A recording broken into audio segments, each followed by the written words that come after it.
Hello, it is mumenjorge, and are you ready to rock? Because today we'll be talking about Ace Attorney. Ace Attorney is one of my favorite video game franchises. It's up there with franchises like Fallout and Yakuza. I just love it. And today we're going to be doing something called Ace Attorney Superlatives. First, let's go over what superlatives are. So if you remember back to high school, or if you are in high school, superlatives are that little category in your yearbook where it's like most likely to not get addicted to crack, for instance. Categories like that. So today we'll be doing stuff like that for Ace Attorney. Stuff like best case. There's a couple musical ones in there. Best prosecutor, best defense attorney. Stuff like that. It's going to be a lot of fun, so let's do it. But before we get started, I have a couple of personal matters to address. I got a haircut, but don't let that distract you, because I just wanted to inform my YouTube audience that I got 2 tattoos as well. I got this dandelion right here, and I also got this little guy right here. So I guess let me know if you like them or not. If not, I'll just erase them. It's fine. And also, I got a new phone, and I record all my videos on a phone. I'm not some, big time. So I have the iPhone 15 Plus now, and I used to have the 12. So if you see a difference, let me know. Why don't you? Personal bullshit aside, let me get one thing out of the way. I have not played every Ace Attorney game. Guys, they're really long. They're like 30 hours each, and there's a lot of them. So this is only covering 1 through 3, Apollo Justice, and the first Great Ace Attorney game. Stuff like Dual Destiny, Spirit of Justice is not going to be here because I don't know about it yet. I haven't played it. So we're going to have fun, guys. First, let's start off strong, coming in hot with best game in the series. And what I picked as the best game in the series was Trials and Tribulations, the third Phoenix Wright game. And why did I choose Trials and Tribulations as my favorite game? The third case is kind of mid. Well, that argument can be made for every single case in the fucking series, but I have my reasons. So first off, let's start with the Mia cases. I have always been interested in Mia as a character ever since the first game, because, I don't know, I just thought she was really interesting. And the fact that she's a fae, that ties into Maya, that ties into some other crazy characters throughout the trilogy, so that's fun. And not only her relationship with Phoenix was interesting, we soon found out that she also had a very interesting relationship with Diego/Godot. So there's that. And I also like how dark this game got at times. Like, especially Turnabout Beginnings, I think it was called. But the case about Mia's first case was super dark, and it was really fun. I love that case. I have a lot of memories tied to that case. That's the case I was playing when I went on a vacation with my friends, and I remember just playing it at one point, and it was a lot of fun. So, also, Godot, great prosecutor. Maybe my favorite. Tune in to find out. So, he added a lot of spice to the game. A lot of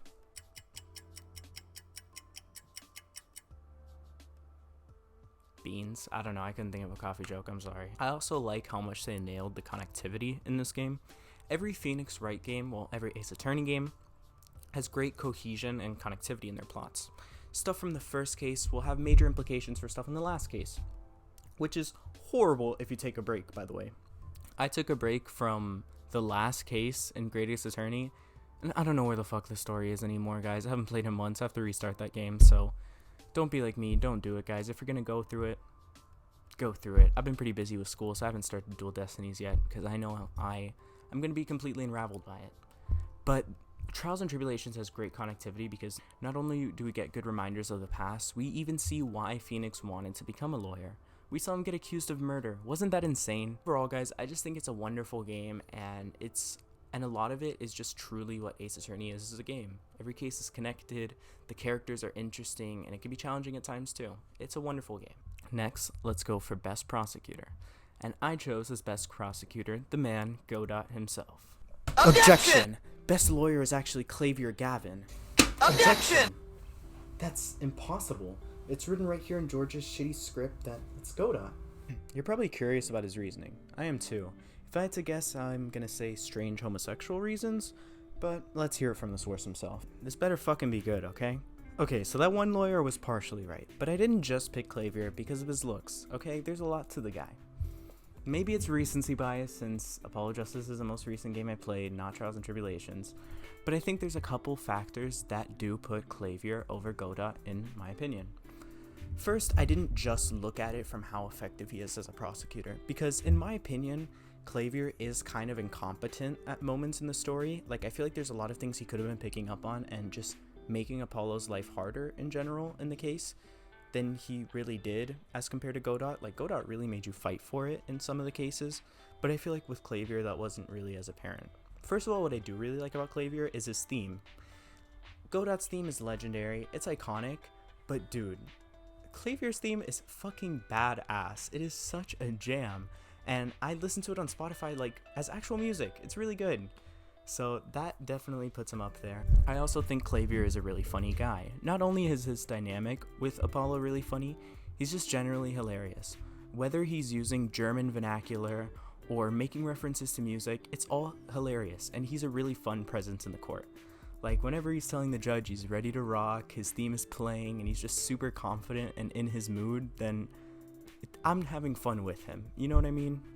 I can also appreciate that while I feel like this kind of makes him a shitty prosecutor again, he does have really good morals. He really is a beacon for justice. Like, if a client is guilty, he will pursue the truth, you know?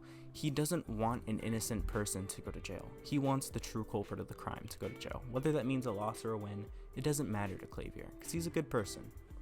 Maybe not the best lawyer. For instance, in Turnabout Serenade, his own bandmate, Darian, was accused of murder, and he really did it, so Clavier, no holds barred toward the end, knew that it was him and tried to get that truth out there. And I think that's really commendable and makes for a really interesting plot. And also, we got 3D Clavier, which we didn't get of Godot, and that was just really funny. That cutscene in general was just hilarious. Like, when his guitar goes on fire and he's all confused and like kicking it out, and I think he falls over. Dude, I was laughing so hard. Maybe not by the 600th time we had to watch that video in the case, but it was still funny. I think that's all I can do to meet Ride Clavier at this very moment in time. So that's all for this one. Actually, guys, a section about Clavier would not be complete without a little bit of air guitar. Next, let's go to another big category, Best Defense Attorney. And the best defense attorney in Phoenix Wright, Ace Attorney, is Phoenix Wright. I'm sorry, guys. I know it's a really predictable choice, but Phoenix is just the GOAT, guys. I love Ryunosuke. I love Apollo, but Phoenix is the GOAT, guys. He just is. I feel like Phoenix Wright is one of the most iconic protagonists in gaming, but maybe not. Because the thing is, I don't know, Ace Attorney is so niche, I feel like, but so many people have heard of, like, Objection or seen Phoenix before. So it's weird. Like, before I played Ace Attorney, I knew Objection and, like, what Phoenix looked like. It was weird. What I enjoy about Phoenix is that above the other protagonists, in my opinion, Phoenix is the best bullshitter. If a trial needs to go on, you're on your last legs. You need to pull something out of your hat. Phoenix is the lawyer who's going to do that. There has been so many trials in the series that were about to end because Phoenix, he didn't have enough evidence.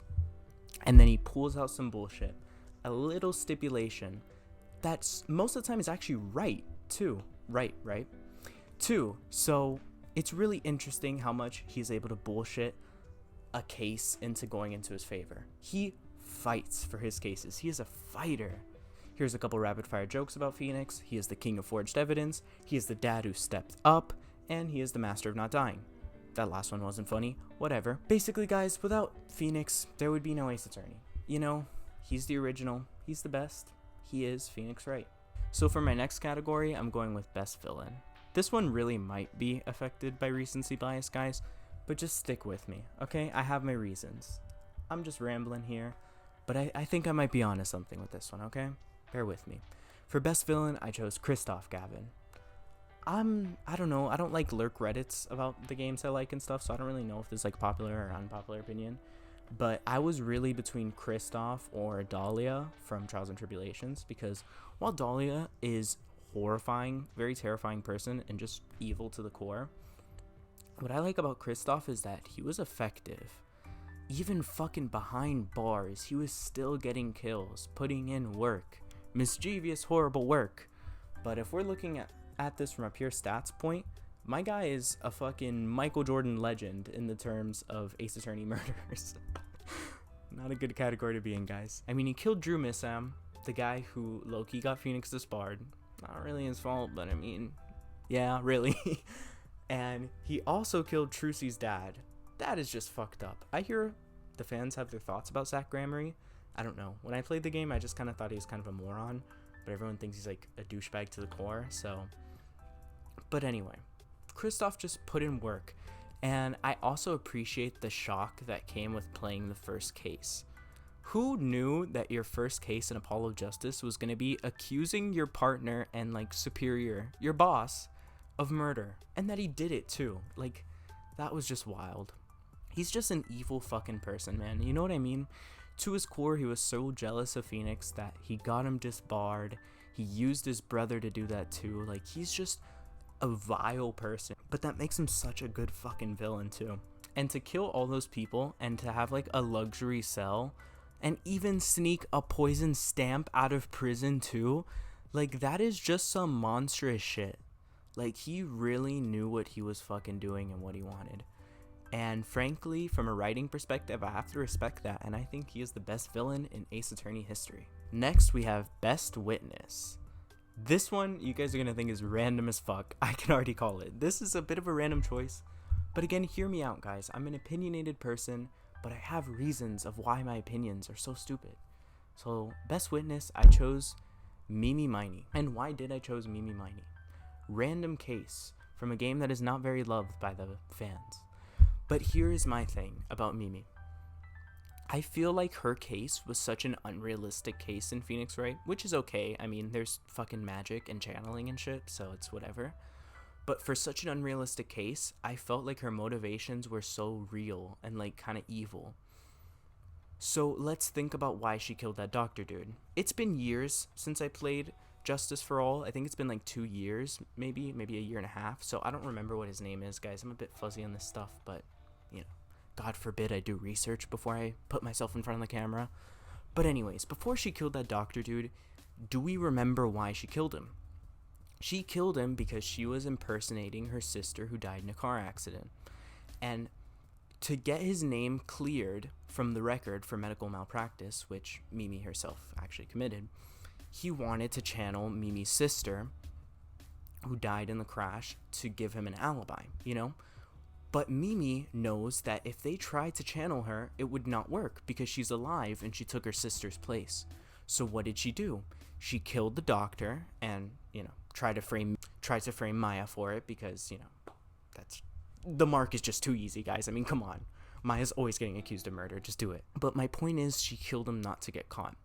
And as someone who watches a little bit of true crime, I feel like when I first did that case, it just like, I got a wave of familiarity because in real life, murderers are so fucking stupid that they would do something like that. Kill someone not to get caught up in that lie, not to get exposed for who they are, you know?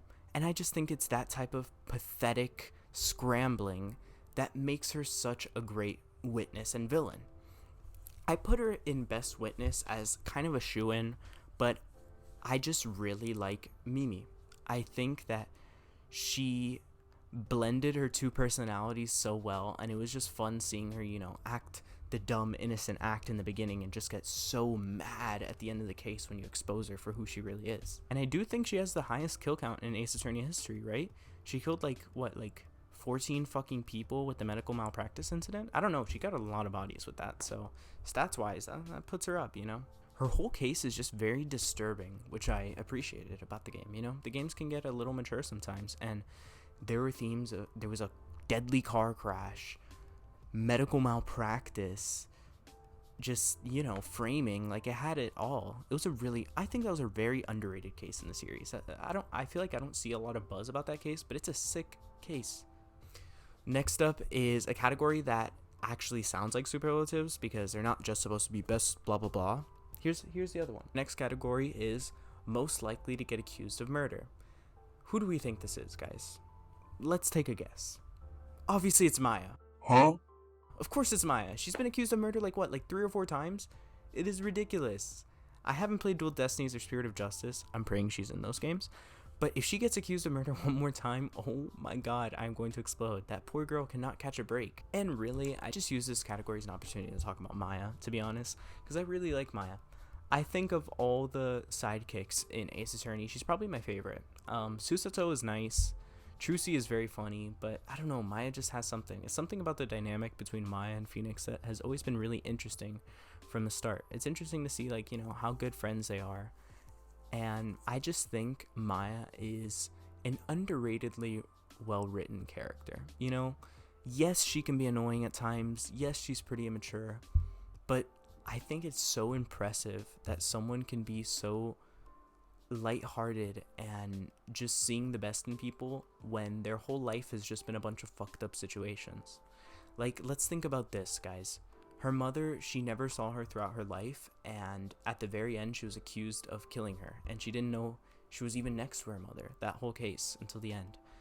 And she's been kidnapped before, held ransom, like, and just accused of murder a bunch of times, and yet she is still a hilarious, jovial person, and I just think that's inspiring. She's a really nice person, and she fucks with hamburgers, and I do too, so that's Maya Fey, guys. Let's just take a little break in between categories to discuss something.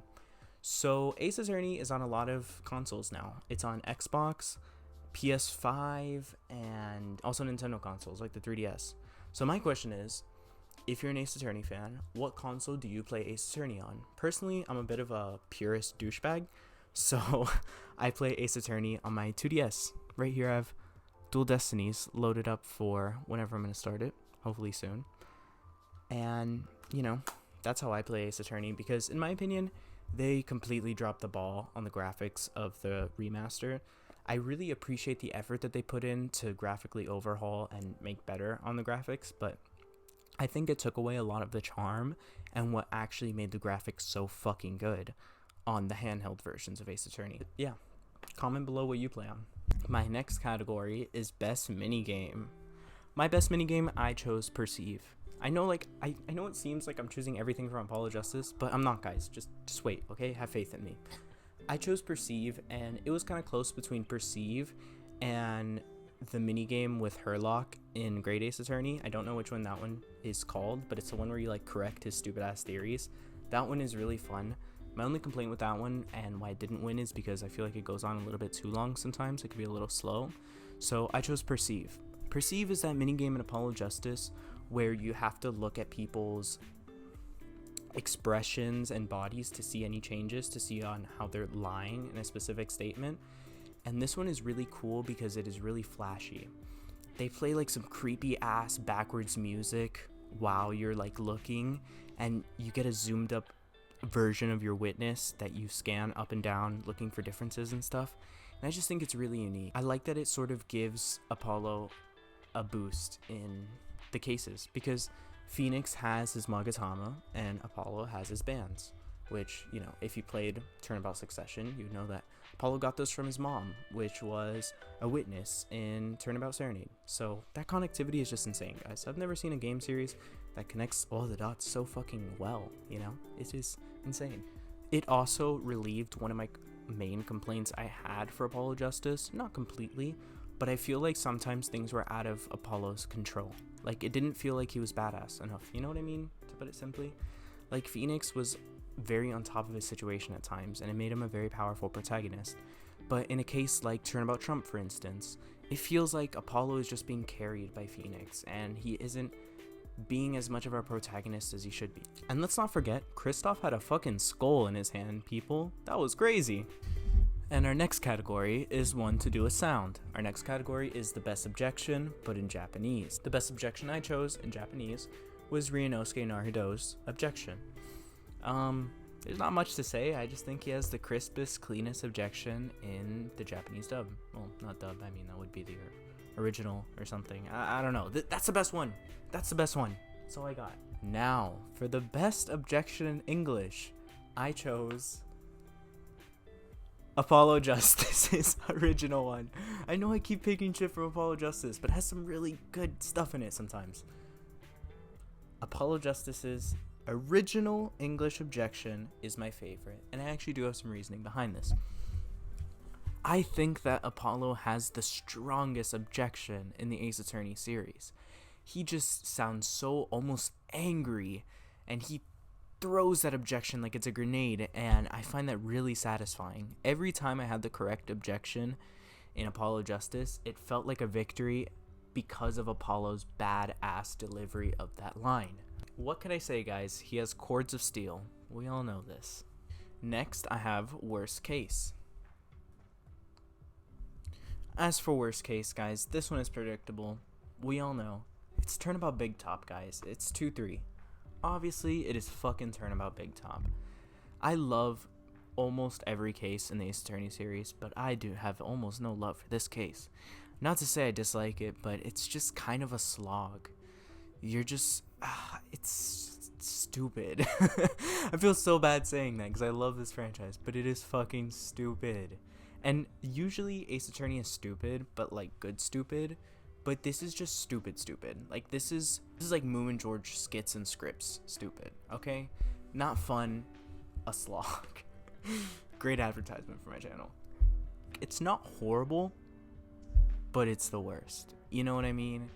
The characters can be grating, and they're just fucking weird.